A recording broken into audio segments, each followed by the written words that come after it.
Hello, I'm Father Benedict Groeschel of the Franciscan Friars of the Renewal from the South Bronx in New York. And this is our series, Mountains and Valleys on the Spiritual Life and the Spiritual Journey.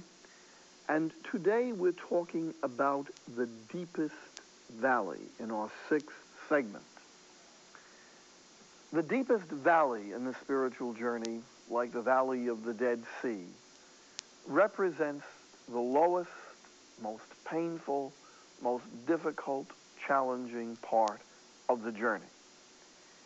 And maybe you haven't been there, and maybe you have, or at least you've glimpsed this deep valley from one side or another.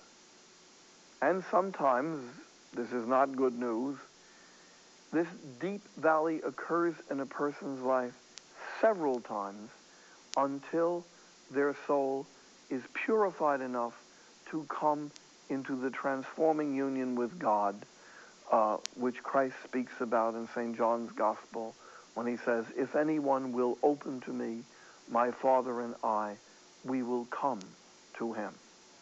That requires a lot of preparation. And there is a darkness called by St. John of the Cross, the great mystical writer, the dark night of the soul, that beckons the individual and purifies them and gives them a cleansing that they could never get any other way. Before I speak of this dark night, I want to read to you the most mysterious lines in the Bible. Lines that no one could predict are there. At noon, darkness came over the whole land until 3 o'clock in the afternoon. And at 3 o'clock, Jesus cried out in a loud voice, "Eli, Eli, lema sabachthani," which is translated, my God, why have you forsaken me?" These words, given in the 15th chapter of the Gospel of St. John, are completely mysterious to us. Jesus is a divine person with a human and divine nature. How he could plumb the depths, as Father von Balthasar says, rub against the bottom of existence, be dragged down into the bottomless pit, is completely beyond human understanding. And I think that those who attempt to understand it are impertinent. They don't know where to stop, which often happens in religion. In your life and in my life, there is going to come at least once such a dark valley if we are to make any real progress toward God. And it is the teaching of the Catholic Church and its saints that if you do not pass through this darkness in order to be purified, and people need different kinds and levels of darkness, people need different processes of purification. The egotism of one person is much more deeply rooted than that of another. One man's bad day may be another man's dark night. If that is not completed and that purification done by death, then in order for the soul to be able to receive the fullness of the grace of Christ, the fullness of salvation, that purification must continue after death. And the Latin word for purification is purgatio, or purgatory. Now, let's talk about this dark night. Why is it necessary? I've already quoted to you this book by my friend Father Thomas Dubay, The Fire Within. It's a remarkable book on the spiritual life, not bedside reading, published by Ignatius Press in San Francisco. He quotes St. John of the Cross, giving the reason. Until a soul is placed by God in the passive purification of that dark night, it cannot purify itself completely from imperfections, from these imperfections or from others. No matter how much an individual does through his own efforts, he cannot actively purify himself enough to be disposed in the least degree for the divine union of the perfection of love. God must take over and purge him in that fire which is darkness for him. Now, we're in the big leagues. And I want to especially point out that this darkness exists because of the roots of egotism. Sometimes very sincerely religious people who have responded generously to grace are also very, very stuck on their own personality. It's them and God. They forget everybody else in the world. Egos come in different sizes and shapes. You can get a great, big, fat ego that's like a bag of popcorn. There's nothing to it. You punch it and your arm goes right in. You get another great big ego, and it's like the huge whale Moby Dick written about by Herman Melville. You get little tiny egos of mousy people who hardly ever open their mouth, but you find out that that little tiny mousy ego is made of tempered steel. It's going to take God a hacksaw to get through to them. No one knows the care that God shows to the individual soul. In my 30 years as a priest, I am constantly amazed, amused, edified, delighted, filled with thanksgiving when I see how God has just the right hammer, just the right chisel to get through to a particular soul. Somebody's very stuck on their physical appearance. They're likely to get a sickness that's going to take it away from them. Somebody else is very impressed by their ability to manage and direct other people. They'll sink their political career. God doesn't do this, but he allows people to indulge some of their own negative qualities, and then what happens is that God is able to get in when those negative qualities reap the bitter harvest. When God shows up, things change. And in this spiritual dark night, remember we're talking about people who've gone a long way, who are struggling with their ego like an outrageous, roaring, embattled, wounded beast. And then God in his power comes to them. Can I read you this from the prophecy of Daniel? To me, it's a marvelous example of spiritual darkness caused by the approach of God himself. Daniel had a vision. As I looked up, I saw a man dressed in linen with a belt of fine gold around his waist. His body was like chrysolite, and his face shone like lightning. His eyes were like fiery torches, his arms and feet looked like burnished bronze, and his voice sounded like the roar of a multitude. I alone, Daniel, saw the vision, but a great fear seized on the men who were with me. They fled and hid themselves, although they hadn't even seen the vision. And so I was left alone, seeing that vision. I turned the color of death and was powerless. And when I heard the sound of his voice, I fell face forward in a faint. But then a hand touched me, raising me to my knees. Daniel, beloved, he said to me, Understand the words I am speaking to you. Stand up, for my mission is now to you. And when I stood up, he said to me, as I trembled, fear not, Daniel.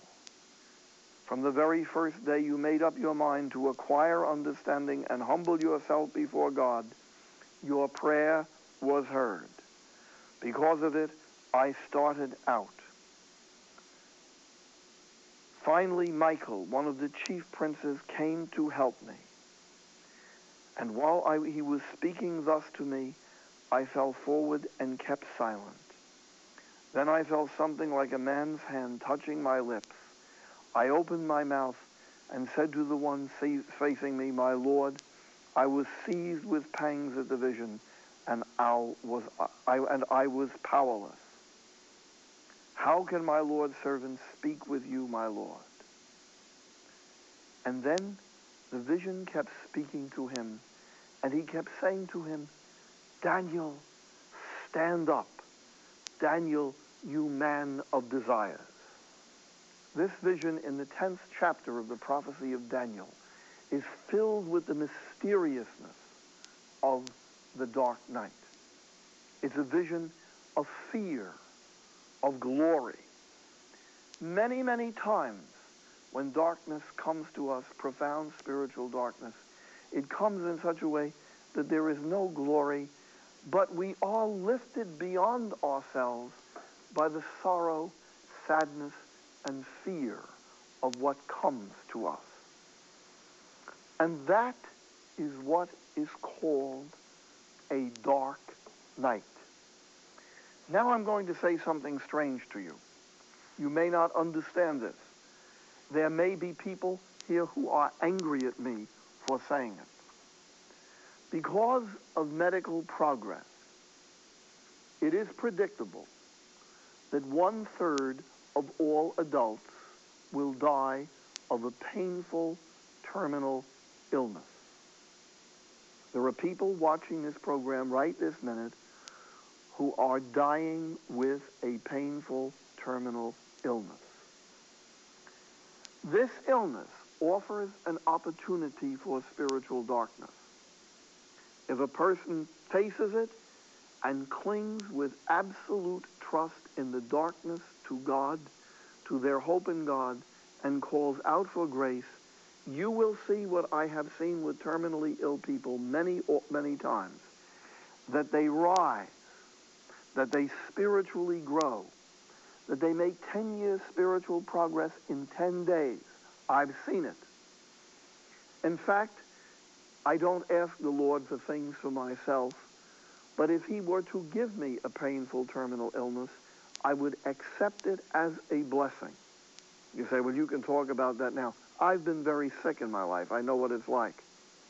A couple of times, the doctors weren't so sure that I was going to make it. And in those times, you turn to God. In fact, I made up my mind that if I do get a painful terminal illness, I'm going to do some videos on it. I'm going to come right down to Alabama and do some videos while I'm dying for other people who are dying and work through the unique and painful feelings that one can have of isolation, of fear, with sacred scripture, and I'm going to make them promise to send the video machinery up when I'm finally in the hospital. I have all the tubes and all that, and I'll do my final program in the hospital. Otherwise, it might not be very convincing. And maybe I'll fail. Maybe I'll, as we say in New York, chicken out. Maybe I won't make it. And that will be because I have not accepted fully the grace of God. Sometimes the darkness comes to us not from outside, not from an illness, but something within us, some terrible spiritual fault that we have. I know people who have been involved in very immoral situations which brought darkness to them, and in that darkness they turned to God. It may not have been this great darkness, but it was a darkness.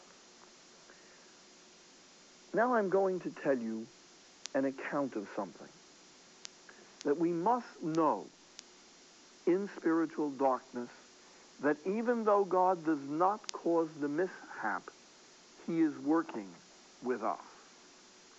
You know this passage in Scripture, I'm sure, which describes exactly what's going on. In the 15th chapter of the Gospel of St. John, our Lord says to the apostles shortly before his death, just a day or two before his death, I am the true vine, and my Father is the vine grower. He takes away every branch in me that does not bear fruit, and every one that does he prunes, so that it bears more fruit. You are already pruned because of the word that I spoke within you. Whoever remains in me, and I in him, will bear much fruit, because without me you can do nothing. Now, the pruning of the human soul, something we ought to think about. It's a dangerous, painful thing. And God will give the grace even if a mishap, a catastrophe of nature befalls a person that God had nothing to do with. You know, we go through life saying God caused this and God caused that. Even in the Old Testament, people fought that way. God does not cause evil. God causes that evil should not become the worst thing. That's a quotation from St. Augustine. An event happened to me in the last year. I was on the edge of it, really, that I want to share with you, but I want to carefully protect the anonymity of the person into whose life this catastrophe came. A very fine young woman I know lost most of her family in a tragic accident. One member of the family was saved almost miraculously, but the others were gone. There's no explanation. I don't know why such things happen. Many years ago, I was on my way to visit a friend whose son had been killed. It was a Jewish boy. And the rabbi who accompanied me, Rabbi Lubliner, a very, very fine spiritual man who had lost his own family to the Nazis. He said to me, I was very young, can I give you a piece of advice? And I said, yes. And he said, don't make apologies for God. Don't try to explain God.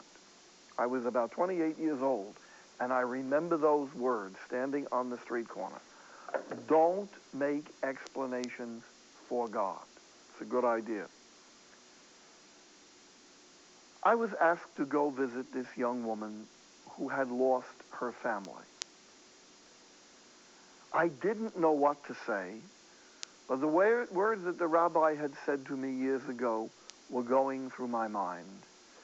And the words of St. Augustine, God does not cause evil, but he causes that evil should not become the worst. Naturally, like anyone in this situation, this fine young woman greeted me with the words, why did it happen? It happened through an operation of the laws of nature. The same laws that caused my glasses to fall to the ground, the same laws that operate when you strike a match or put something in the refrigerator to freeze it, these laws operated. And her family was at the wrong place in the wrong time. I don't know why that happened. I don't know why there are volcanoes or earthquakes. If I could make a suggestion to God, because they tell me earthquakes and volcanoes are necessary, why don't we just have a lot of little volcanoes and a lot of little earthquakes, 4 on the Richter scale? Be interesting. I don't know, but I know we live with these things. And I kept trying to say to this young mother, overwhelmed with sorrow to this day, God is here. He will bring something out of this. And out of the blue, like a miracle, a woman showed up at the hospital where my friend was recovering, and she had gone through the same catastrophe and tragedy a couple of years before. In her case, all of her family was taken. And she read about this catastrophe in the paper, and she took the time, but especially the pain, to allow her own wounds to be opened, to go and console this other woman, to whom she could say, with absolute honesty, I know how you feel. I know how you feel. You know, if you go to see somebody who's had a terrible tragedy, don't walk in and say, I know how you feel. Maybe you didn't. Maybe you don't. Maybe they're going to say to you, shut up. You've never been through this. I'm very careful with that phrase. I never say it unless I know from personal experience. And this woman had a candle of hope. She put aside her own pain and struggle and sorrow and immense grief to share the grief of someone else. She did it because she has faith, because she's a believer. In fact, both of these women are members of the Catholic Church. I immensely admire both of them. I've never met the second woman, but if I met her, I would say to her, woman, great is thy faith. Great is thy faith. Now here is something that happens in the dark night, and it's very important to understand this. As we're working along in the spiritual life, we are still trying to do good. Remember, our good that we do doesn't save anybody. We don't have any capacity to save anybody. But the good that we do in response to the call of God is an obedience to God's law, to the Ten Commandments, to the Sermon on the Mount. And it's us struggling to do some good with God's help. And our Lord said that in the gospel I read. Everyone will be rewarded according to his conduct. Follow me. Do good. This is what the whole command of God is, to do good and to avoid evil. But when a person gets through the darkness, then God starts to do good through them. He's not just working along with them. Something extremely mysterious is happening. And that is that Christ himself is now operating freely enough in the soul of this purified individual that their works are no longer the good that they're trying to do, but in a mysterious way that St. Paul sums up beautifully, Christ is living in them. It must have happened to you sometime in your life that some very good person did something very good to you, and you realized that it was Christ operating in them. And when you left them, you had an uncanny feeling that you had been talking to Christ. Near our home in Brooklyn, which we have for homeless boys, there's a miserable old hotel. It's at the end of the line. It may not even be there anymore. I don't know. But the poor souls that lived in it were people at the end of the line.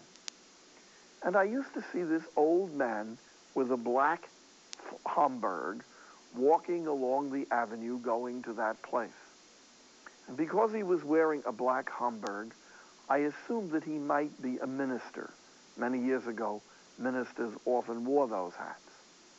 And he used to greet me. So one day we stopped to talk. His name was Brother Benedict. And he was a friend of God. He had no formal education. He was pastor of a little thing called the Gospel Sowers Church. He told me it was the only building in Brooklyn that legally had just a tin roof. It had been built so long ago. And this man was a friend of God. The sacred scriptures would pour out of him. I would always feel better when I talked to him. And he knew that I had some theological training through no fault of my own. And he used to ask me theological questions in the most simple, humble way. But I was so impressed by him because he was a friend of God. God spoke through him. I had another old friend.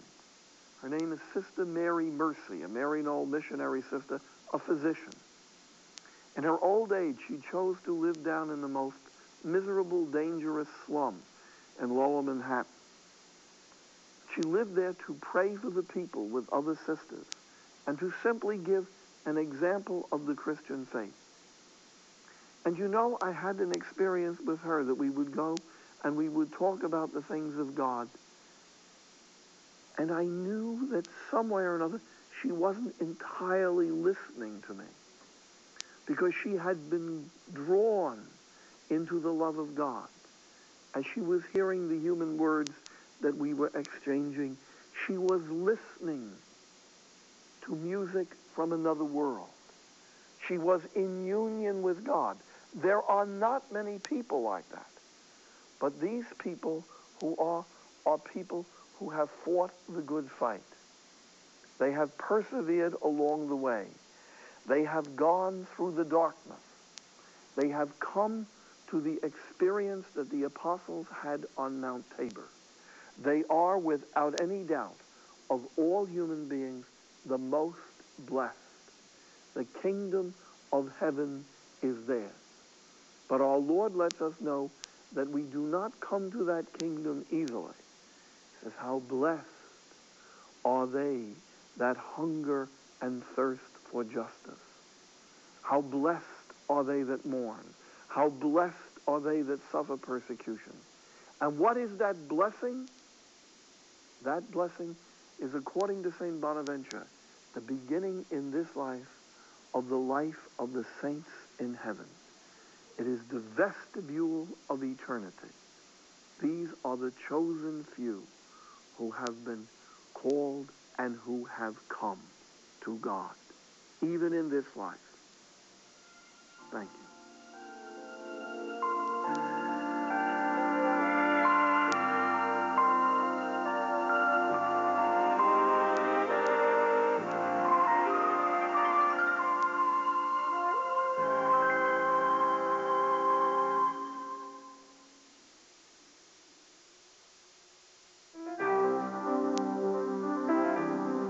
For more information on Father Groeschel's books and tapes, write to Father Benedict Groeschel, Post Office Box 2003, Larchmont, New York, 10538.